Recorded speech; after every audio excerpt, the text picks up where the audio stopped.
عاملين ايه؟ يا رب تكونوا بخير. ما تنساش الاشتراك في القناه وتفعيل الجرس واللايك والكومنت الايجابي اللي هيساعدنا في تقديم الافضل. وما تنساش الدعم الايجابي لاخواتنا الفلسطينيين، اللهم كن لهم عونا ونصيرا.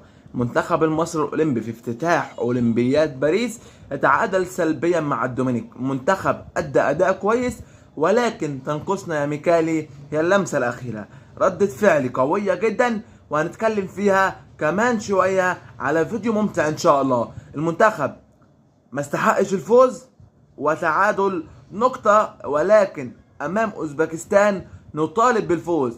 أما أمام أسبانيا فالتعادل يراضينا، ونصعد بإذن الله إلى الأدوار الإقصائية. إحنا رايحين رجالة من أجل الميدالية، مش من أجل الوصول إلى أولمبياد شرف. بإذن الله ترجعوا يا رجالة بميدالية فضية أو ذهبية، ما نرضاش غير بيها. وآخر كلامنا سلام وشجع مصر.